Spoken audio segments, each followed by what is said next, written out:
And welcome back to the Livingston Parish News Weekly Show, a podcast brought to you by the Livingston Parish News. My name is McHugh David, publisher and editor of the news. And today I'm joined by a special guest. He is a local DJ, and we're going to talk to him all about his passion, how he got involved in it, and what keeps him going, what gets him up in the morning. But I'm going to let him take 10 seconds to introduce himself. He's got a really cool creed. So good afternoon, sir. Thanks for being here. Go ahead and introduce yourself. Thanks for having me here. My name is Kevin Daigle.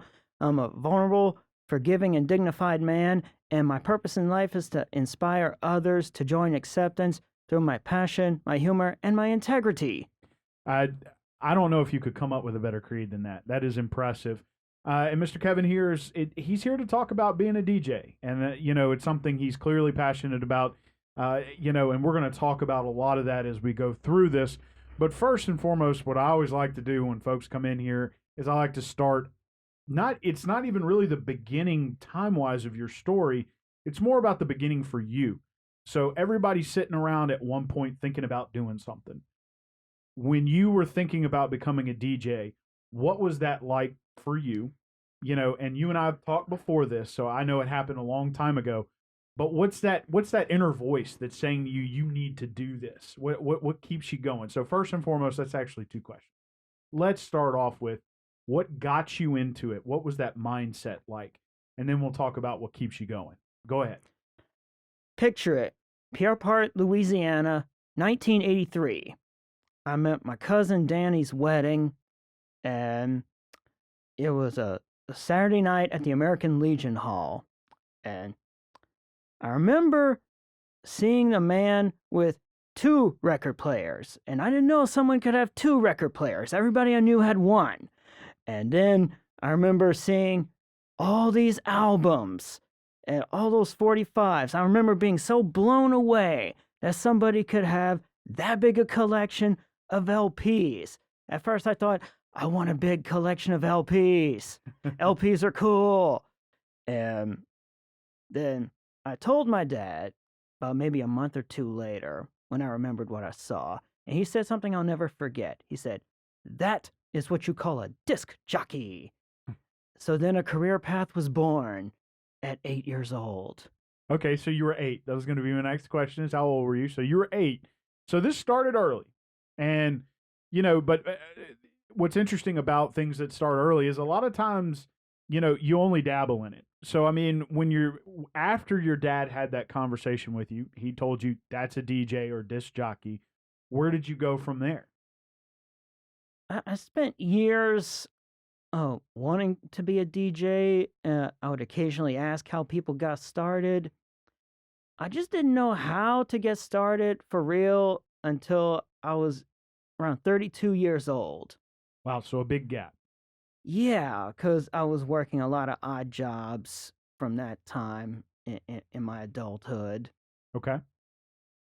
And so you hit 32, and what comes? What suddenly hits you? Was it an opportunity, or was it in your head? You were just like, I've wanted to do this. It's been 24 years since that first experience. I have to do it. Or maybe a little bit of both. What happened? A little bit of both. Let me set the scene. Skipping ahead to 2007, Baton Rouge, Louisiana, I'm doing these workshops called Education for Living. So I'm having my one-on-one time with the coach. His name was Dr. Jeffrey Spring. Rest in peace, Jeff Spring. And he asked me, if you could do anything, what would you want to do? That's when I remembered I'd always wanted to be a DJ. So I told him about that. And then it was from that point on, I was finally inspired to go back to college, learn a trade, and then I can make some good money to fund my DJ business. Okay. So what trade did you learn? IT, computer networking. Okay. So you're a computer guy. Gotcha. Which these days is important if you're being a DJ, isn't it? Well, yes, but in my experience as a DJ, I haven't needed a whole lot of IT for that. Okay. You just I brought that up because you see a lot of DJs get up there and they've got multiple digital platforms going and all these other things. So we'll get into your method in a minute. So you go and you get an IT degree. You're working in IT. What how long did it take before you got your feet up underneath you and you started doing real I don't want to say real. You started getting your first gig. How about that? It's fine. I knew what you were getting at. Uh, Let me go back a ways. In 2014, when my father passed away, he left me. I got a big inheritance. So that's when I started up buying all this equipment. And right after that, a month after that was when I finally went to college. So it would be another 3 years before I finally opened up all that equipment and started using it. Okay. And I know a lot of people know how that is. You go buy something new and it just looks so great in that box and you're afraid to open it. You're afraid to try it out. Or maybe you just don't have the time. I just didn't have the time. I was letting my education come first. Well, nothing wrong with that, of course. And as you mentioned, this started off as a side hustle. So you knew kind of what your process was going to be. You wanted to get your IT work going before you did this. So that makes sense. Tell us about how what it was like to finally unbox that equipment. It felt phenomenal, actually.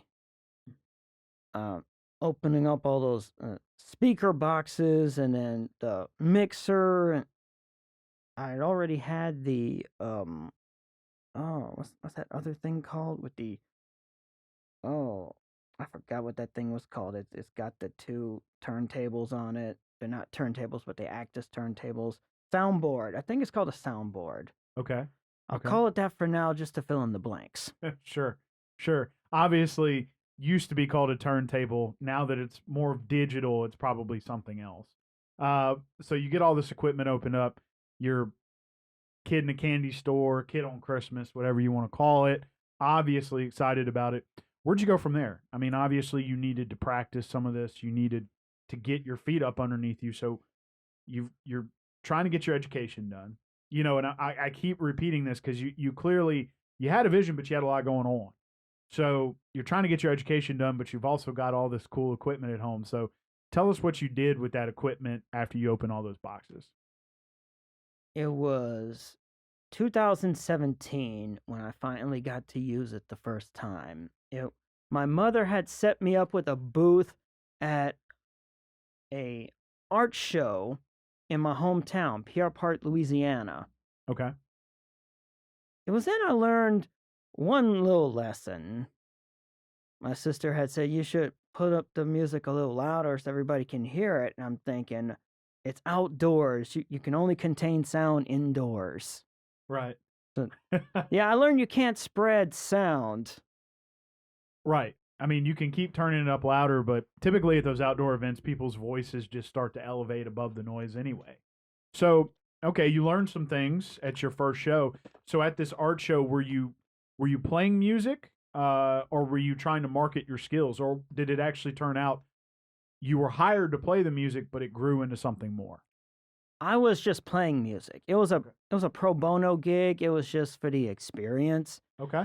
And because I knew where I was from in Pierre Part, Louisiana, I knew they were big on Zydeco and country. So I kept playing covers, Zydeco covers. So I knew what I was playing. And then I played some country. I'm not a big country guy, but I will play professionally if called upon to do so. And I was playing a lot of Alabama because I was playing some country that I know. Okay. We'll stick with what you know, right? Yes.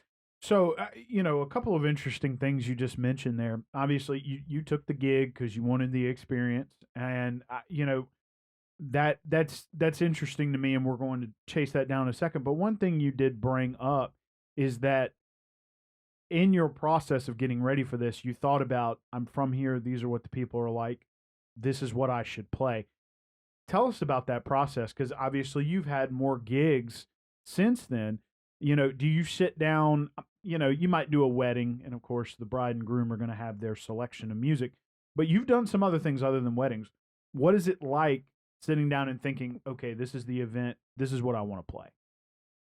I think it's like you just gotta know your audience, know what they might like. Okay. but I also like to try to, as a challenge to my own self, try to play some songs you didn't know you wanted to hear. Sure. So it's like you know that that audience is going to like maybe this one or two genres of music, say Zydeco and country, and you're like, well, I'm going to introduce a couple of things that are right around that area that these folks might not know about. Is that about right? Yes. Okay. Okay. So let's back up to that art show. You did it. It was a free gig. You wanted the experience. Where did you sort of blossom from there? Okay, where did I? Okay, about almost about a year later, 2018, I had two gigs in one weekend for the same family. It was a 50th anniversary party on the Friday, and then they had a young lady in the family who was getting married the Saturday night. And Oh wow, packed weekend for the family. yes, and for me, and my mentor and I had agreed that once I got through my first wedding, I was bona fide. Bona fide. John B. Pose right here. I like it. So you kind of had a preamble the night before, you know, kind of try it with the 50th anniversary, and then the next night was the wedding. How did all that go? It all went well. I crushed it both times. Not shy. I like it. So, you know, as you were going through these two events, these are back to back events, 24 hours apart, but in a way could not be more different. Now, they're both family events, of course, but could not be more different. What was it like getting prepped for that weekend? I mean, were you nervous? Were you scared? What was going through your mind? I was determined. Okay. I was determined not only to bring it, do a good job, but also to crush it. Okay. And I feel I did. Okay. Okay. Well, that's good. I mean, if you feel good about your performance, then it must have gone well. And clearly it did because you have had more and more gigs since. You don't have to list all of them, but give us an idea. You've already mentioned weddings and an anniversary. What are some of the other things that you've done? A birthday party. What else? Oh, okay. Oh, company crawfish boil for my current job. Oh, okay. My own 25-year high school reunion.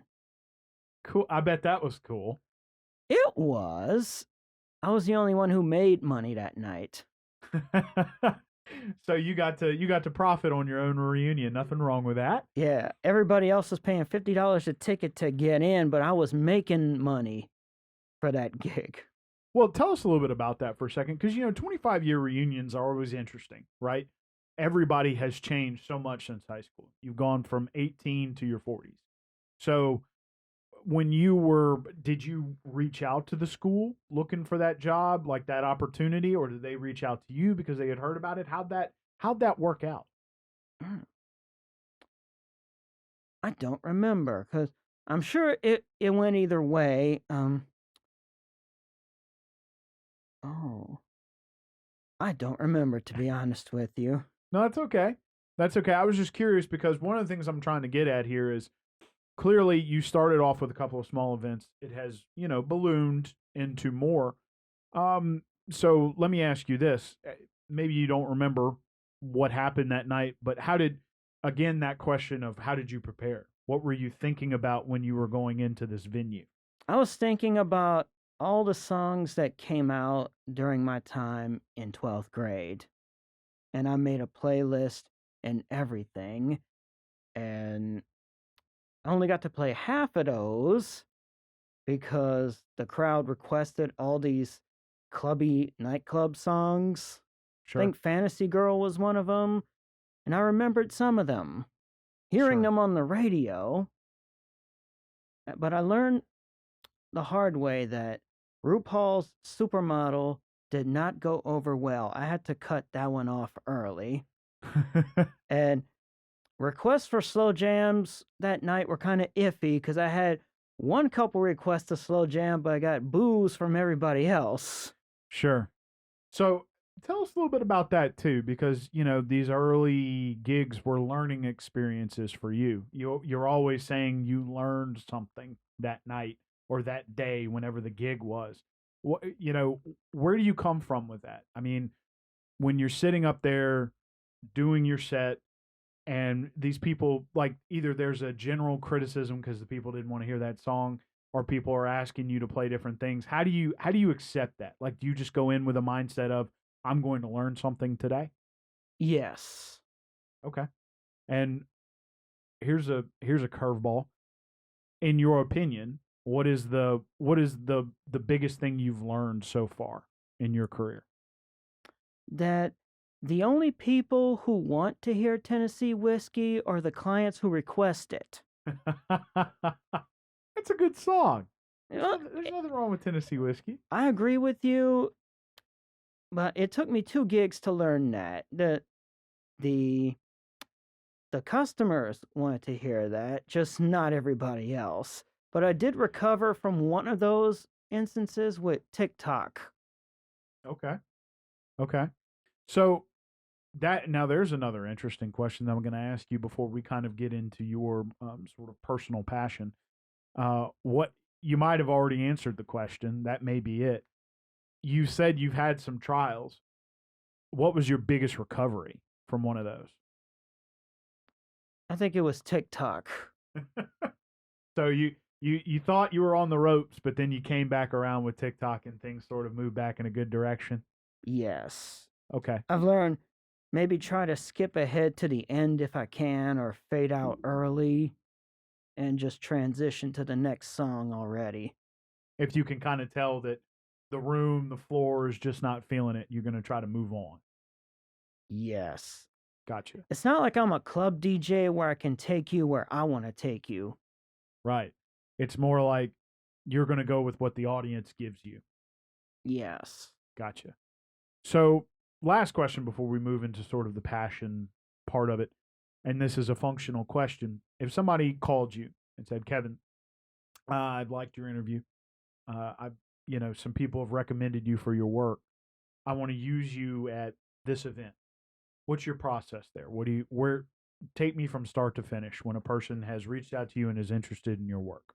All right. I would find out what's the event. And, all right, will there be children present? Is it adults only? Okay. What city is it happening in? Okay. What genres do you want me to play? Most importantly, any songs or genres you want me to stay away from. Oh, that's got to be a good question. Because you don't want to play a song that somebody heard at a funeral last week. Sure. I've never had that personally happen, but I've heard that it could happen. Right. So, and there you are learning something. Maybe I should ask that question up front. So, okay. So, and, once y'all get to the end of that process, obviously now you've got time to think about, okay, I have this event coming up. And that's kind of where I want to sort of bring the train home here. You got into this IT world to supplement this, but this is kind of your pet passion since you were 8. So you've got an event, you've got it booked. What starts? Like, what starts in your head? What are you starting to think about? Okay. Try to come up with songs that fit with the theme.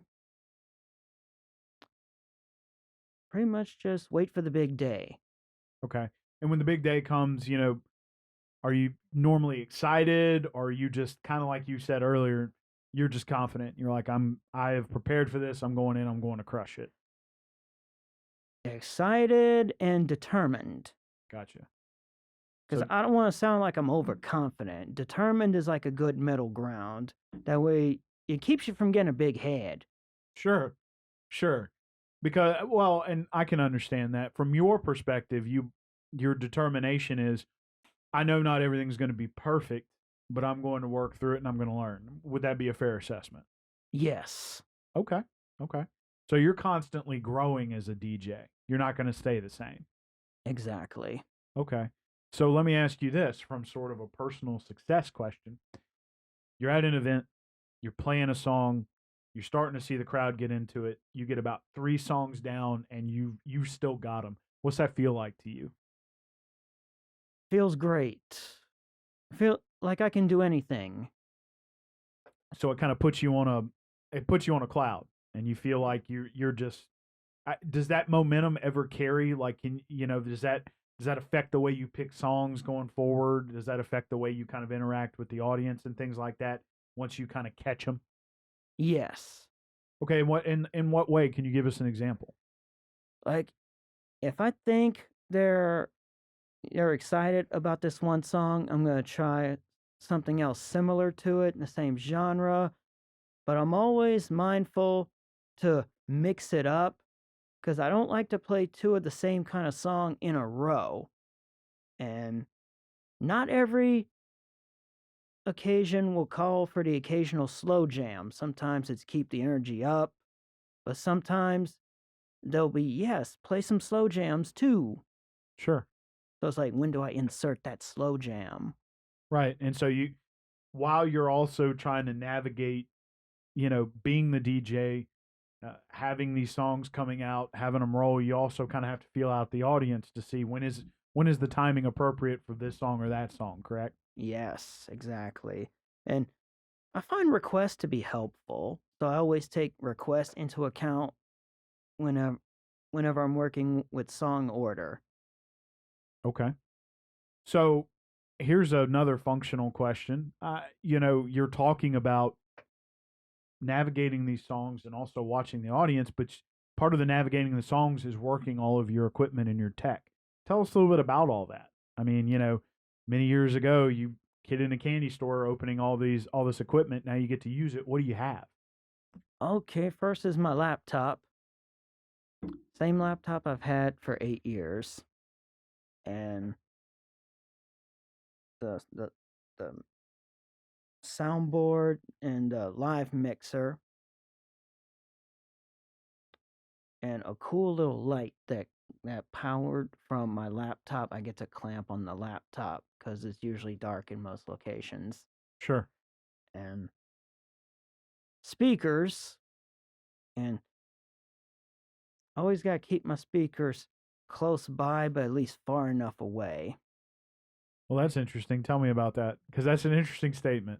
I remember I did a birthday party once where the host wanted me to have the speaker all the way over there, but I didn't have enough cord to do that, so I spread it out as far as I could. I got you. And is that because you want to be sure that you can hear what you're doing, but you also need the speakers close enough to hear the sound coming out of them, right? To make sure that it's okay. Actually, it's because if it's too close, I'm always going to be worried about them blaring in my ears. Gotcha. So it's more sort of a personal safety and also work environment kind of thing. Yes. Gotcha. So,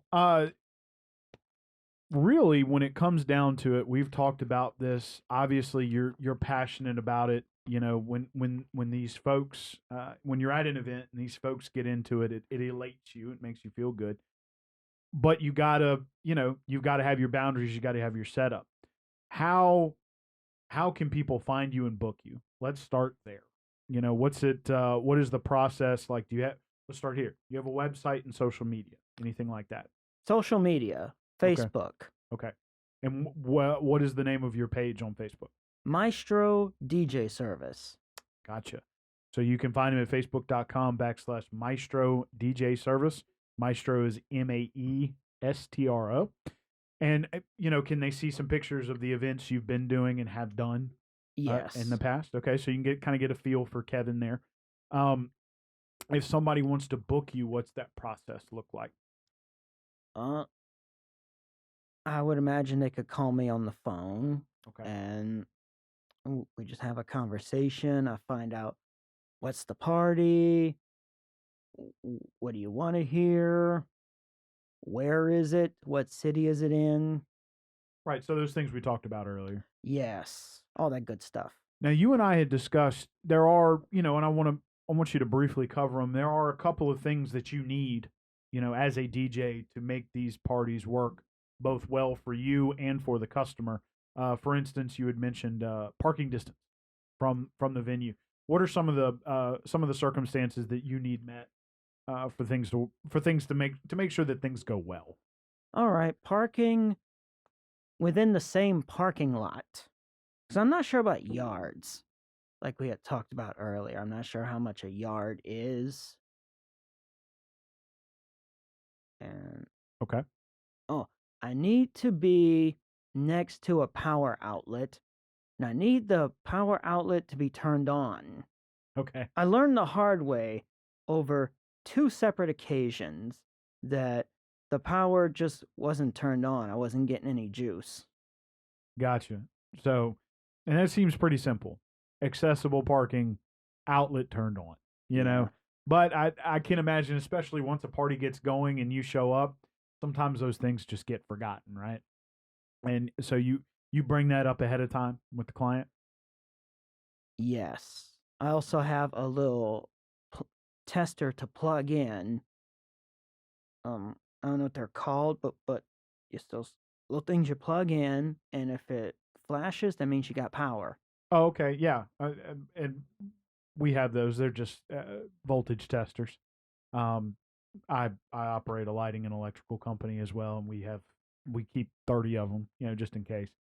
But yes, okay, so you got a voltage tester to make sure that things are working appropriately. So I do want to give a personal testimonial while we're here. You did my first cousin Lawson's wedding in New Orleans, so you travel just Yes. just in case people are interested, and that went off very well. It was an interesting little venue, and I think you did well with the space. So I wanted to bring that up for 2 reasons. One, you've done an event close to me, and 2, you travel. What is the limit, by the way, of your travel? Do you have one? Mm. I have never thought about a limit before. Uh, I remember for Lawson's wedding, Meredith was kind enough to put me up in a hotel for the night. So that's where I learned that if it's far enough away where I need a hotel, I'm going to ask for a little extra so I can book a room somewhere. Okay. Okay. So there you go, folks. If you're doing an event somewhere a great distance, we're of course right now in the Baton Rouge area. But if you're doing something an hour or more away, may request an extra stipend for a hotel room. But I would love the adventure. So you would like jobs that are somewhere else. Yes, I'm open to that as long as there's an adventure involved. Because that whole gig in New Orleans was an adventure in itself. I got to go to New Orleans. I went to a place I'd never been to before. I spent the night, and I even made a little extra. There you go. I wish I could do that every New Year's Eve. Well, yeah, New Orleans is an interesting place, and it's a great place to party for New Year's. So, thank you, sir. We're coming up on the end of our time. I'd like you to give us, I like to give people a chance to reintroduce themselves here at the end. So, if you want to recite your creed again and introduce yourself, go ahead. Thank you. My name is Kevin J. Daigle. I'm a vulnerable, forgiving, and dignified man, and my purpose in life is to inspire others to joy and acceptance through my passion, my humor, and my integrity. And thank you, sir. My name is McHugh David, publisher and editor of the news. Appreciate Kevin taking time out of his Wednesday afternoon to come sit down with me and talk about his DJ business. Please remember that the news is on Facebook, Twitter, LinkedIn, Instagram, and YouTube. We are once a week in print on Thursdays at $7 a month to get that in your mailbox. We're also online, www.livingstonparishnews.com. We appreciate you joining us. Please give Kevin a call. Go find him on Facebook, and we will see you next time.